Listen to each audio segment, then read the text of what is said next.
आप लोग निबंध याद करते हैं, लेकिन निबंध जो है वो याद करने वाली चीज नहीं है। निबंध लिखने की कला है, और वो आपको इस चैप्टर में दिखेगा। सोचते होंगे आप अपने टीचर से कहते होंगे कि सर निबंध भी गेस कर दीजिए कि एग्जाम में कौन सा निबंध पूछेगा। अरे भाई साहब, एग्जाम में कोई भी निबंध पूछा जा सकता है। जैसे आपके बुक में जो ये चैप्टर है बातचीत, ये भी एक निबंध है, लेकिन इस निबंध को लिखने की जो कला है वो आप पढ़िएगा तो कितना मजेदार निबंध है वो आप सुनिए, अच्छे से सुनिए ध्यान से। जो उत्तर प्रदेश के इलाहाबाद में जन्मे बालकृष्ण भट्ट लिखते हैं कि इसे तो कोई स्वीकार करेगा, कोई भी स्वीकार एक्सेप्ट कर लेगा। देखिए कहां से, निबंध बातचीत है, तो डायरेक्ट बातचीत वर्ड जो है निबंध वहां से स्टार्ट नहीं कर रहे हैं। ये कहां से स्टार्ट कर रहे हैं वो देखिए। इसे तो सभी स्वीकार करेंगे कि अनेक प्रकार की शक्तियां जो वरदान की भांति ईश्वर ने मनुष्य को दी हैं, उनमें वाक शक्ति जो बोलने की शक्ति है वो भी एक है। आपको ईश्वर ने बहुत सारी शक्तियां दी है, वरदान दिया है। बोलने का वरदान, सुनने का वरदान, देखने का वरदान, दौड़ने का वरदान, बहुत वरदान दिया है आपको ईश्वर ने। इससे ज्यादा वरदान किसी को नहीं मिल सकता। समझने का वरदान, सोचने का वरदान, ये सब वरदान पशु पक्षियों के पास नहीं है। ये सब वरदान सिर्फ आपके पास है। हजारों साल की तपस्या का फल मिला है आपको, लेकिन उसमें वाक शक्ति जो है, वो बोलने की शक्ति, वो भी एक वरदान है, और ये बहुत बड़ा वरदान है। यदि मनुष्य की और इंद्रियां, मनुष्य की जो बाकी इंद्रियां हैं, हाथ, पैर, मुंह, कान, नाक, जीभ, त्वचा, ये सब जो इंद्रियां हैं अपनी अपनी शक्तियों में अविकल रहती, और वाक शक्ति मनुष्यों में न होती। मतलब सारी शक्तियां मनुष्य को होती, सब कुछ मनुष्य के पास होता, लेकिन अगर बोलने की शक्ति नहीं होती तो हम नहीं जानते कि इस गूंगी सृष्टि का क्या हाल हुआ रहता। सब कुछ तो बोलने पर ही डिपेंड है। बात समझे? अगर राह में उनसे मुलाकात हो गई, जिससे डरते थे वही बात हो गई। अगर बोलने की शक्ति नहीं रहती तो वही बात नहीं होती, समझे? चलिए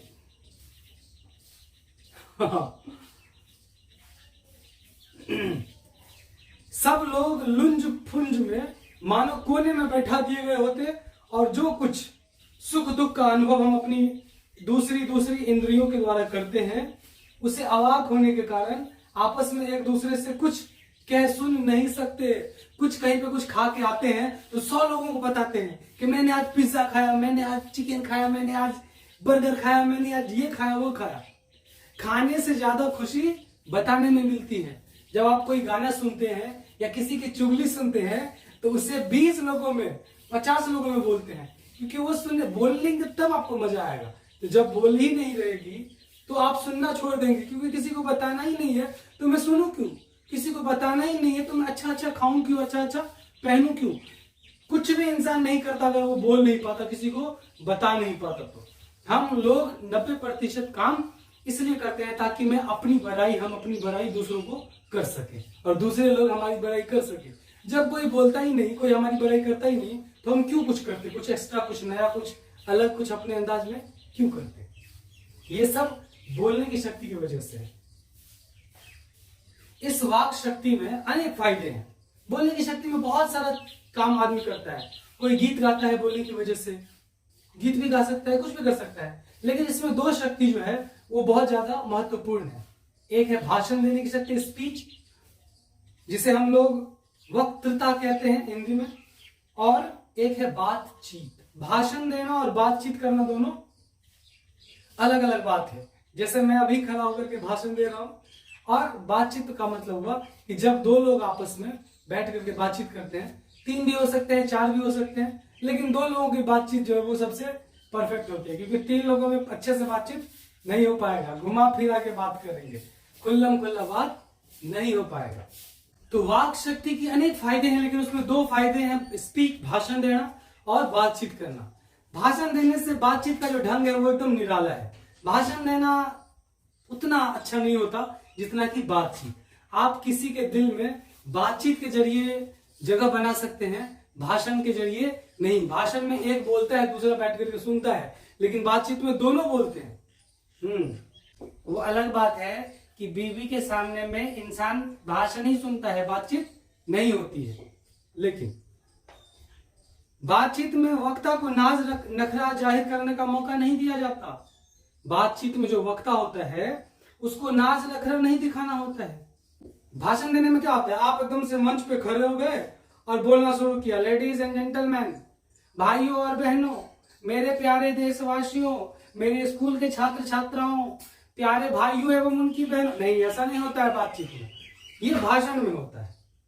बातचीत में वक्ता को नाज नखरा जाहिर करने का मौका नहीं दिया जाता है कि वह बड़े बड़े अंदाज से गिन गिन कर पांव रखता हुआ पलपिट पर जा खड़ा हो, एकदम से अंदाज से स्टाइल मारता हुआ जाए और पलपिट मतलब मंच पर खड़ा हो जाए और पुण्याह वाचन या नादी पाठ की भांति, जैसे श्लोक पढ़ा जाता है संस्कृत का और जो गीत गाया जाता है वैसे ही अपने अंदाज में पढ़ना शुरू करे, वैसा बातचीत में नहीं होता है, वैसा भाषण में होता है कि अपने अंदाज से बोलता चला गया, बीच बीच में कुछ ऐसा बोल दिया कि एकदम तालियों की गूंज उठी।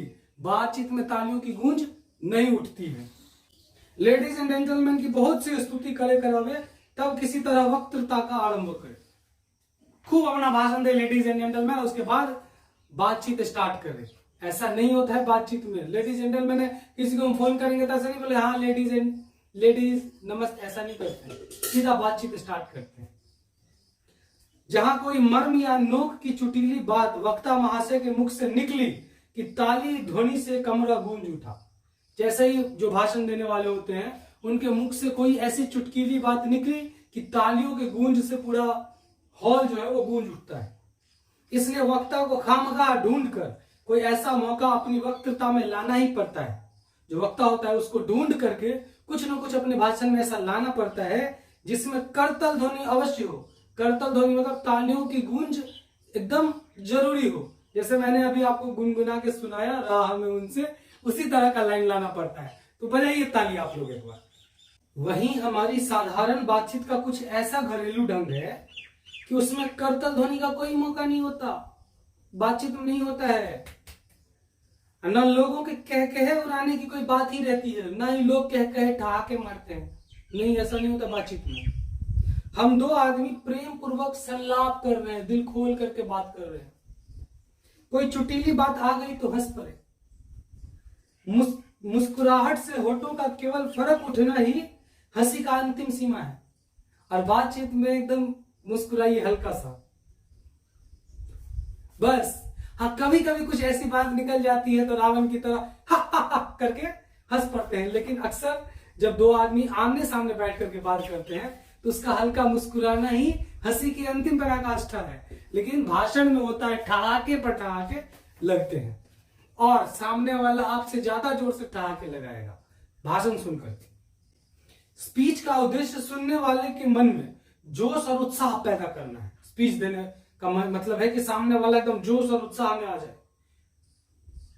घरेलू बातचीत मन रमाने का ढंग है और घरेलू बातचीत जो होती है उसमें मन जो है एकदम रम जाए, सब उसमें घुल जाए। उसमें जोश और उत्साह लाना नहीं होता है। उसमें स्पीच की वह संजीदगी बेकदर होकर धक्के खाते फिरती है। और स्पीच में, भाषण में जो संजीदगी होती है, जितनी सरलता से एकदम संजीदगी से एकदम इज्जत से जो बात बोला जाता है, भाषण देने वाला जो बोलता है, वो बातचीत में नहीं होती है। संजीदगी रहती ही नहीं है, तू मैं हो जाता है। हाँ, जहां आदमी की अपनी जिंदगी मजेदार बनाने के लिए खाने पीने चलने फिरने आदि की जरूरत है, वहां बातचीत की भी उसको अत्यंत आवश्यकता है। जिंदगी जीने के लिए खाने पीने चलने फिरने मौज मारने जो भी करना है, उसके अलावा बातचीत की भी बहुत ज्यादा आवश्यकता है। जो कुछ मवाद या धुआं जमा रहता है आपके दिल में, जितना भी दुख क्लेश कष्ट जो भी है, पीड़ा जो भी है, वो सब बातचीत के जरिए ही वो जो मवाद है, वो जो धुआं है, वो आपके मन से निकलेगा। नहीं तो इंसान पागल हो जाएगा। गूंगा आदमी जल्दी गुस्सा करता है, बहुत ज्यादा गुस्सा करता है। क्यों? क्योंकि वो अपनी भड़ास नहीं निकाल पाता है। हाँ, और जो गूंगा है और जो बहरा है वो ज्यादा जल्दी पागल हो जाता है। वह बातचीत के जरिए भाव बनकर बाहर निकल जाता है। चित्त हल्का हो, स्वच्छ हो, परम आनंद में मग्न हो जाता है। चित्त जो है वह हल्का होकर परम आनंद में मग्न हो जाता है जब हम किसी से बात करते हैं। बातचीत का भी एक खास तरह का मजा होता है। लेकिन फर्क ये है, जरूरी ये है कि आप बातचीत कर किससे रहे हैं, तब उसका एक अलग मजा होता है। पापा से बातचीत करते वक्त फटती है, उसमें तो मजा होता नहीं। हाँ, जिनको बातचीत करने की लत पड़ जाती है वो इसके पीछे खाना पीना तक छोड़ बैठते हैं। देखते हो एक आपके घर में जो मम्मी सब होगी, वो अपनी बेटी से फोन पर, जो दिल्ली में बैठी हुई है, मुंबई में बैठी हुई है, उनसे बात करने के लिए खाना जो है चाय उबल के फेंका जाता है, दूध जो है वो कभी कभी उफन के आधे से ज्यादा दूध निकल जाता है, सब्जी चल जाती है। बात करने के चक्कर में, बात में इतना नशा होता है, बात करने के चक्कर में इंसान कुछ भी भूल जाता है। अक्सर आप सुनते होइएगा किसी को बोलते हुए, कह रहे बात करते करते तो मैं ये भूल गया, क्योंकि बात करने में बहुत ज्यादा नशा होता है। बात करना भी एक नशा है।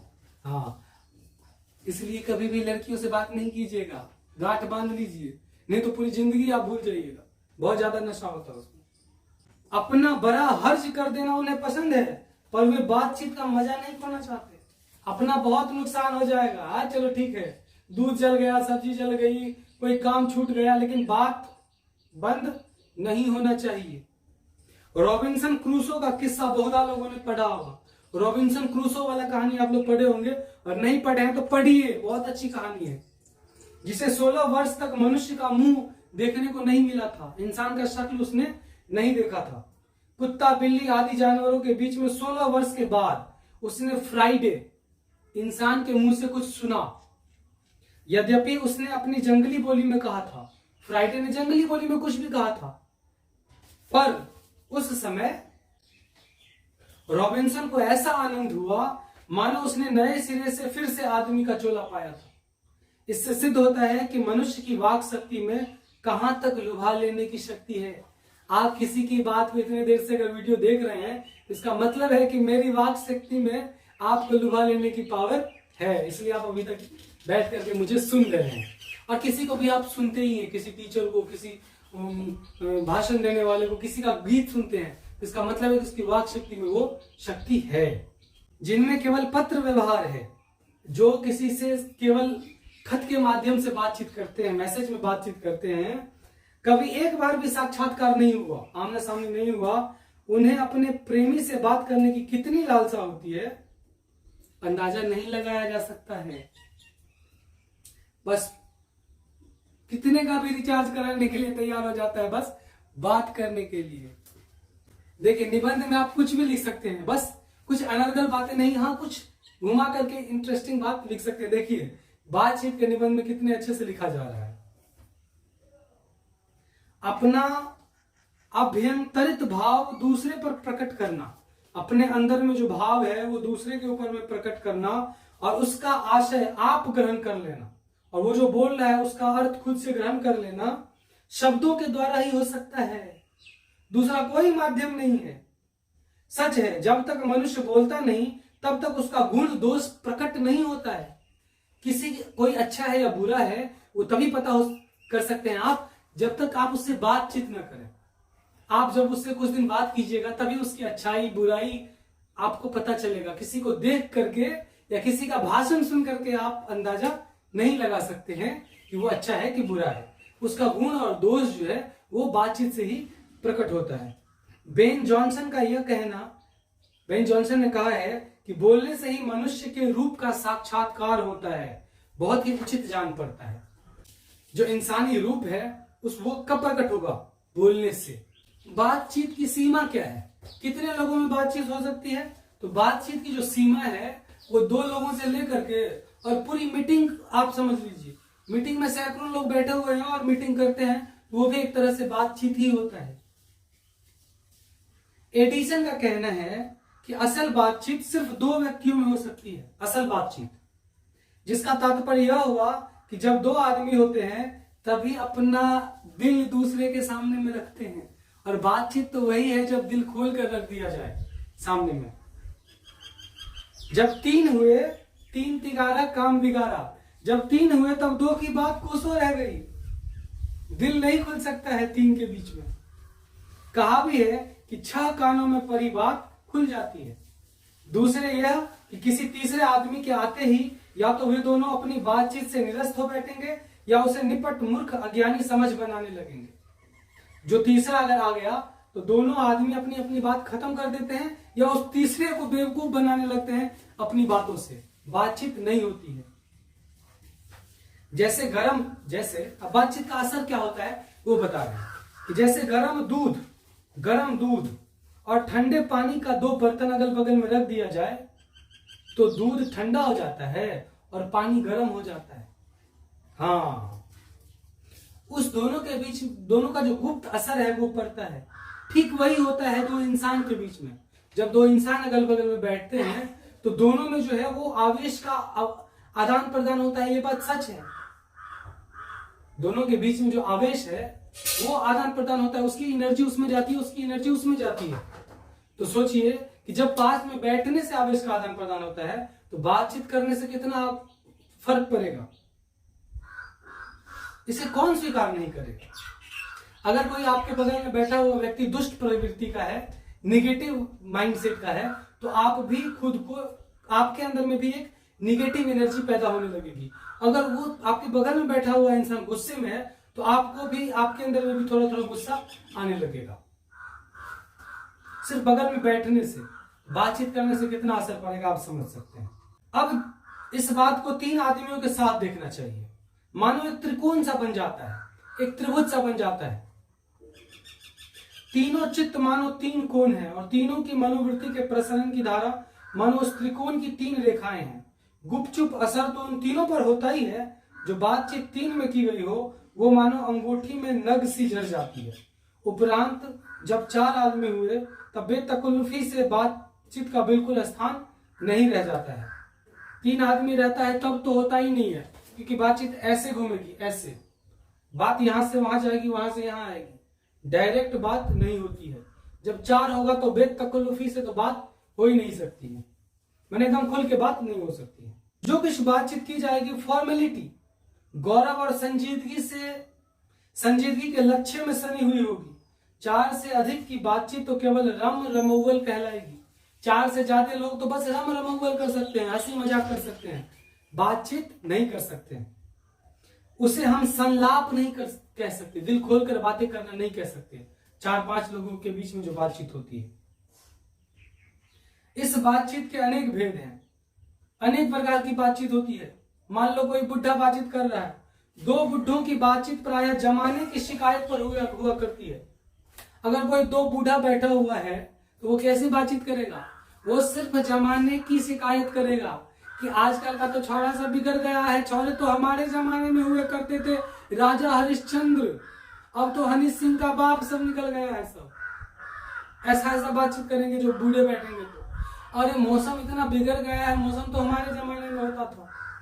आजकल के बच्चे माँ बाप को इतना सताते हैं, हमारे जमाने में कितने अच्छे होते थे, सब उनके जमाने में अच्छे और इस नए जमाने में सब का सब एकदम बेकार। इस बात पर, जमाने की शिकायत पर उनकी बातें होती है।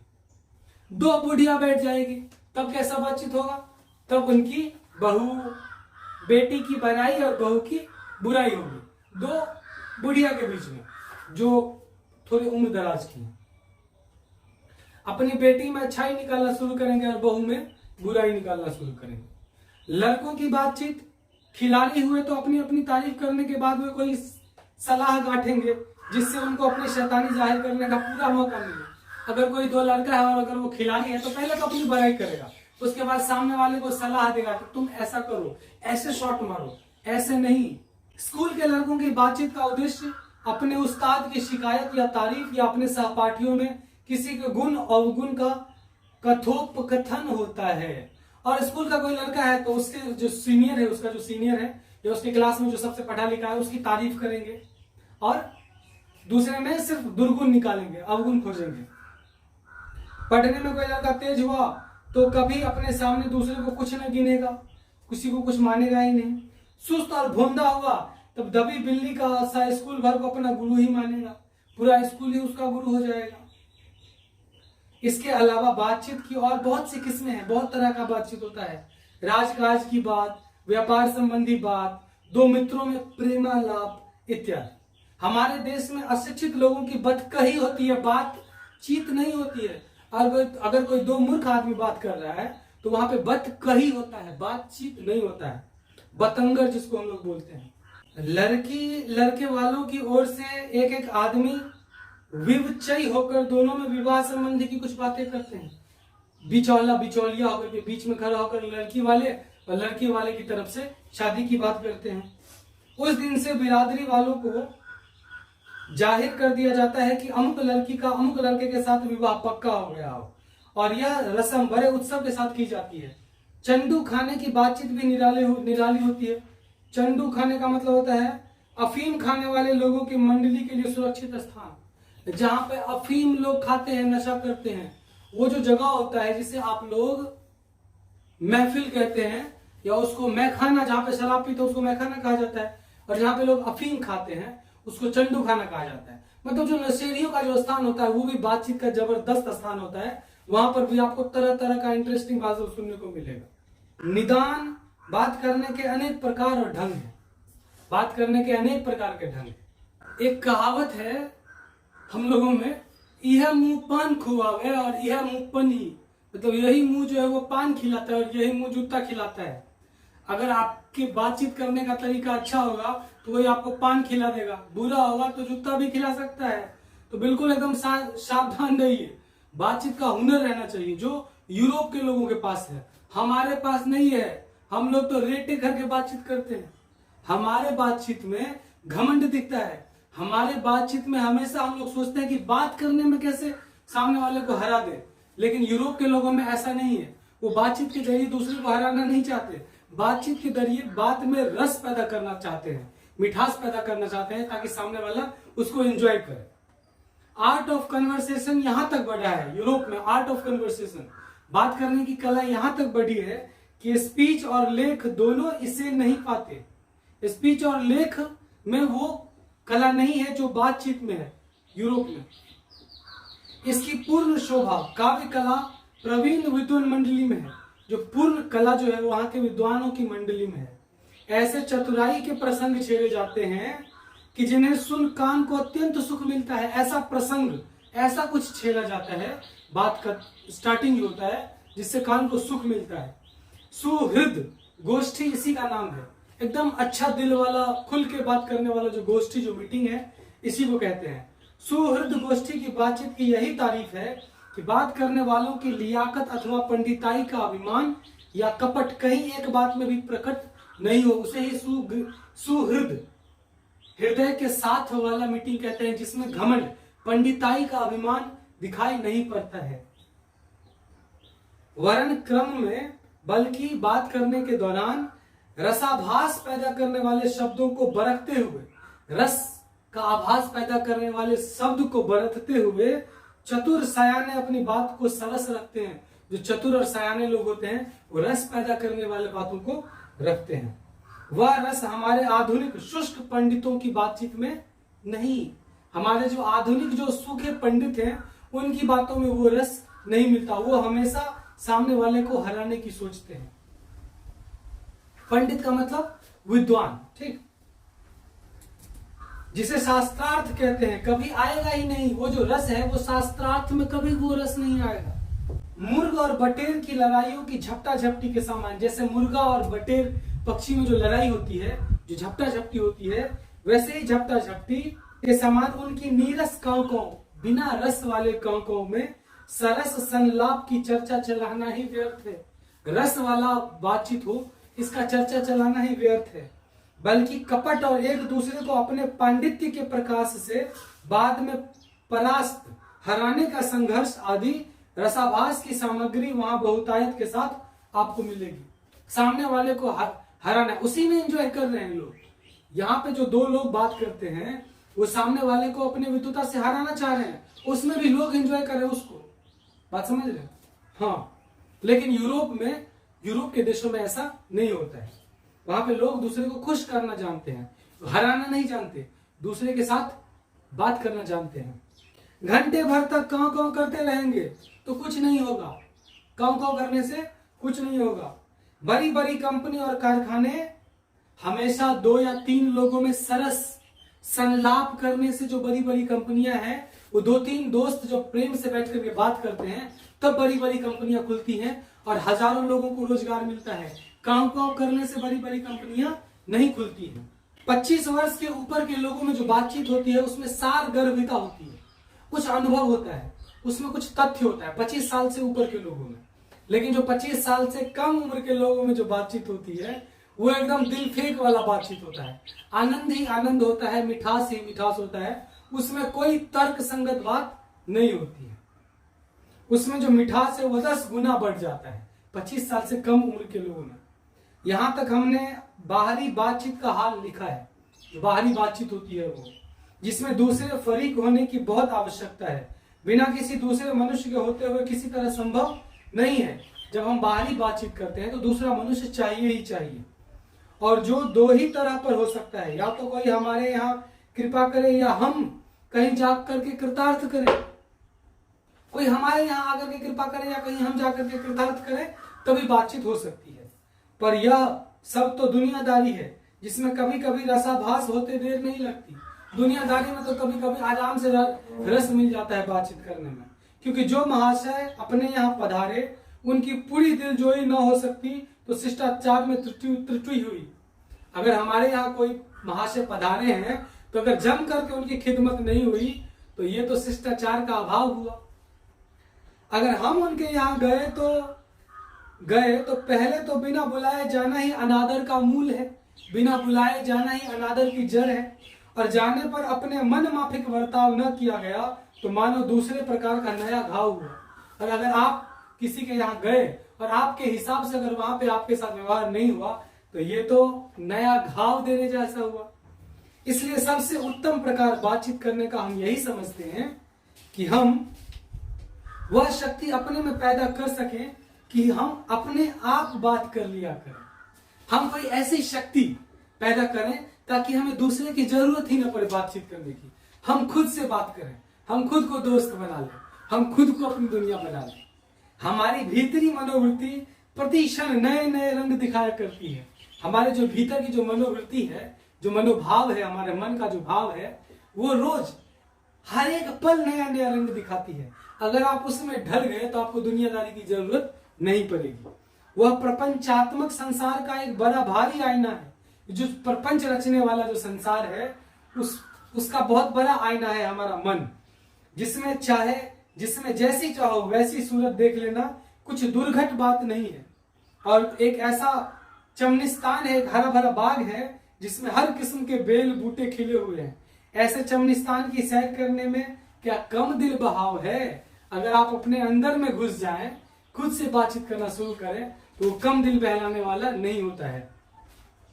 मित्रों का प्रेमालाप कभी इसकी 16वीं कला तक भी नहीं पहुंच सका। जो मित्र जो प्रेमालाप करते हैं वो मन के साथ जो बात होता है वो उसकी 16वीं कला तक कभी नहीं पहुंच सकता है। इसी सैर का नाम ध्यान या मनोयोग या चित्त को एकाग्र करना है, जिसे हम लोग मेडिटेशन कहते हैं, ध्यान लगाना कहते हैं।